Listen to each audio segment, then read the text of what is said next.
उस्ताद मलिक साहब का है जो north west crackle would say तशरीफ लाए हैं बहरीन में। क्रिकल वुड मुश्किल से सड़क लग रही है, आपसे बयान नहीं हो रहा। क्रिकल वुड हजूर ये बहरीन में एक लंबा अरसा रह चुके हैं। कहाँ? बहरीन ये तशरीफ बहरीन लफ्ज़ है या बहरीन है? बहरीन बहरैन होना चाहिए। बहरीन दो समंदरों के दरमियान या उससे मिलती हुई जगह, चारों तरफ से समंदर हैं, मगर बहरीन का लफ्ज़ को मुझे अरबी में मज़ा नहीं, समझ नहीं आ रही। बहरैन हो सकता है। ठीक है, आप हैं? अच्छा ठीक है। इन्होंने लिखा है जी कि हज़रत मिर्ज़ा ग़ुलाम अहमद साहब ने अपनी शुरू की कुतब में लिखा है कि हज़रत ईसा अलैहिस्सलाम आसमान पर उठाए गए थे। बाद में उनका इत्क़ाद था कि वो फौत हो चुके हैं। सही है। और ये कि मिर्ज़ा साहब खुद मसीह मऊद हैं। इस कंट्राडिक्शन की बराए मेहरबानी वजाहत फरमाएं। ये कंट्राडिक्शन नहीं है, बल्कि दरअसल ये आपके तक़वा और सदाकत की निशानी है।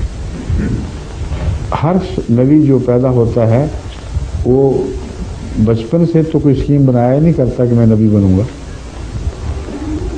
आम बच्चों की तरह पलता है, सिर्फ उसमें नेकी जाहिर होती है, बस और कुछ नहीं।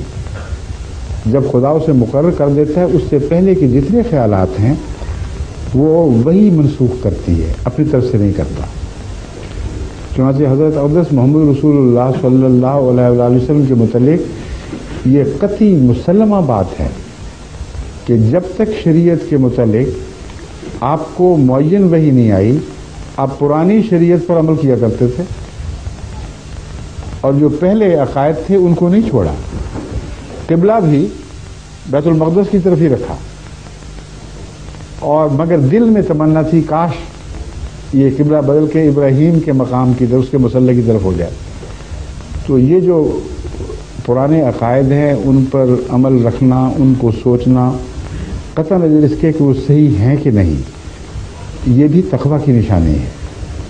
जब तक खुदा वजाहत ना फरमा दे उन बातों से नज़र नहीं हटती, नज़र उन बातों से फिर नहीं सकती। बस जिस तरह तहवील क़िबला हुई थी, उस तरह हज़रत मसीह मौऊद अलैहिस्सलाम का इस मामले में तहवील क़िबला हुआ है।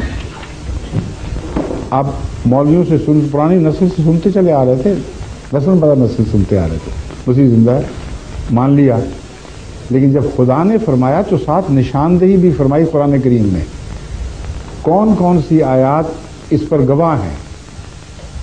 बस जब आयतें गवाह हो गई और आपने पेश कर दी, तो आपकी तब्दीली नफ्स की तब्दीली की वजह से नहीं, बल्कि कुरान के मज़मून से तक़वियत पाकर हुई है। इसलिए इन बातों को तज़ाद नहीं कहा जाता। समझ गए? शुक्रिया।